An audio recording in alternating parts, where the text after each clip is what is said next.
ቅድምን የሚቀናድብና የሚያስቀናድብን አካል አላህ ረግማቸዋል። አንተ ፈራጅ አረግህና ፈራጅ ማን አረግህ አንተ?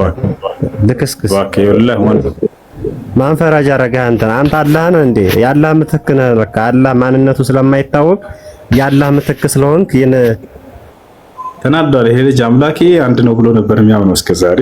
ያው ቤተክርስቲያን እንደሚያስተምሯቸው ሶስት መሆናቸውን አሁን እዚህ ጋር ስላሳመንኩት ወልድ አምላክ ነው ስለው አይደለም ስላስባልኩት፣ መንፈስ ቅዱስ አምላክ ነው ጠይቄው አይደለም ስላስባልኩት ተናዷል። ወላሂ ነው።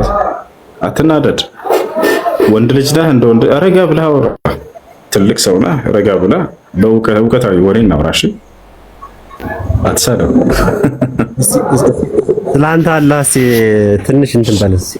እሺ አላህ ማለት ምንድን ነው? አላህ ንገረኝ። እሺ ላስረዳሽ። ከእስልምና እንትን ያደግኩትና አስረዳኝ እስኪ። እሺ ላስረዳህ። አስረዳኝ። አላህ ማለት ደግሞ አስረዳሃለሁ የራሴን ሃይማኖት። ችግር የለም። አንተም በመጽሐፍ ላይ ቁማ አምላክን ታስረዳኛለህ፣ እኔም በመጽሐፍ ላይ ቁማ አምላክን ታስረዳኛለህ። አይደለም መጽሐፉ እኮ ዝም ብለህ የኔን ሃይማኖትን ማቀው ራሴ ነኝ። ያንተ ሃይማኖትን ራስህን የምታውቀው እኔ ማስረዳት ያለብኝ እኔ ነኝ። ከተረዳህ ትረዳለህ፣ ካልተረዳህ ደግሞ ያው የራስህን ፈንታ ያዝ። በቃሽ ተስማምተናል። እሺ በል አሁን ተስማምቻለሁ። እኔ ልጀምራለሁ። አንተ እንግዳ ስለሆንክ አንተ ልጀምር ትችላለህ። ምንድን ነው እስኪ ንገረኝ። እሺ አሁን አዳምጥ። እሺ አምላክ የአላህ ስብሐነሁ ወተዓላ የአብርሃም የኢስሐቅ የያዕቆብ የሙሴና የክርስቶስ የማርያም የገብርኤል የሚካኤል አምላክ ነው። ማስረጃ ቃለ ስብሐነሁ ወተዓላ ኢና እሺ ላሳየሽ። የድንግል ማርያም ልጅ ራሱ ኢየሱስ ክርስቶስ አምላክ የአላህ ነው ብሎ እንዳስተማረ ላሳየሽ ማስረጃ። ምን ይላል እዚህ ቦታ ላይ? እነዚያ አላህ እርሱ የመርየም ልጅ አልመሲህ ነው ያሉ በእርግጥም ካዱ ካለ በኋላ አልመሲህም አለ ይላል። አልመሲህ ማለት ክርስቶስ ማለት ነው። ክርስቶስም አለ የእስራኤል ልጆች ሆይ ያለ ኢየሱስ ጌታዬንና ጌታችሁን አላህን ተገዙ አለ። አያርም። ስለዚህ ኢየሱስ ክርስቶስ አልመሲህ ጌታዬ ጌታችሁ እርሱ አላህ ነው እርሱን ተገዙት ብሎ አስተምሯል። ያው እሺ ልክ እንዲሁ ደግሞ አብርሃም አላህን አምልኩ ብሎ እንደሰበከ ደግሞ ላሳየ። ያውና ኢብራሂምም ለህዝቦቹ ባለ ጊዜ አስታውስ፣ አላህን ተገዙ ፍሩትም፣ ይህ የምታውቁ ብትሆኑ ለእናንተ በላጭ ነው አላቸው። አላህን ተገዙ ፍሩት እያለ አብርሃምም አስተምሯል።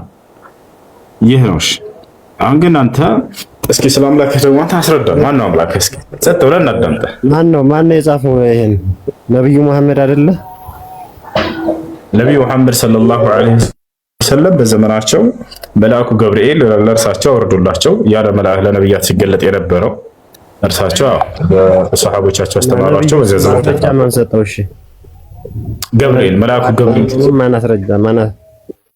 መልአኩ ገብርኤል አስረዳቸው መጥቶ እኔ ገብርኤል ነኝ አንተ ደግሞ መሐመድ የአላህ መልእክተኛ ነህ ብሎ ተገለጠላቸውና አስረዳቸው። እሱ ገብርኤል ማስረጃ የሰጠውን ታሳየኛለህ? አሳየኝ። ግን ይቅርታ አብሽር ችግር የለም። እንግዲህ መጀመሪያ የወረደው ምዕራፍ አንብብ የሚለው ወይንም እቅራ የሚለው ነው። እዚህ ላይ ገብርኤል ተገልጦ መጀመሪያ ሲያናግራቸው እኔ ገብርኤል ነኝ አንተ ደግሞ መሐመድ የአላህ መልእክተኛ ነህ ብሎ አብስሯቸዋል። እዚህ ጋር እናገኘዋለን፣ ወደ አማርኛ እንቀይረዋለን። ይሄ ቃል ነው። እዚህ ጋር ምን ይላል? ገብርኤል ተገልጦላቸው ሐዲሱ በጣም ረጅም ነው። ያ ሙሐመድ አነ ጅብሪል ወአንተ ረሱሉላህ ይላል። ይሄን አሁን እዚህ ያለው ወደ አማርኛ እንቀይረው። ምን ይላል? ያ ሙሐመድ አነ ጅብሪል ወአንተ ረሱሉላህ፣ ሙሐመድ ሆይ እኔ ገብርኤል ነኝ አንተም የአላህ መልእክተኛ ነህ አላቸው።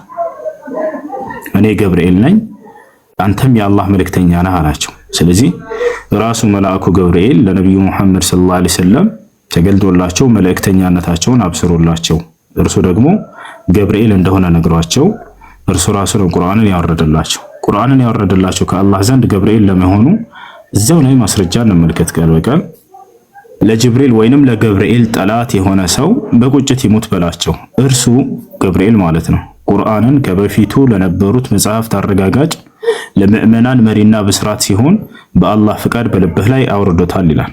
ማን ያወረደው? ገብርኤል። ያው ገብርኤል ነው ከአላህ ዘንድ ቁርአንን ለነብዩ መሐመድ ሰለላሁ ዐለይሂ ወሰለም ያወረደላቸው ማለት ነው። ስለዚህ ይህን ይመስላል። ያ ጥያቄ አለ? በአላህ ፍቃድ ሆኖ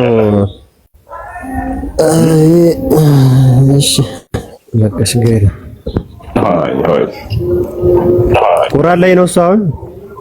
አዎ ይሄ ቁርአን ላይ ነው ያለው። ችግር የለም። ጥያቄ ካለ ይመጣል። አብሽር፣ ደስ ባለ ጊዜ ነው።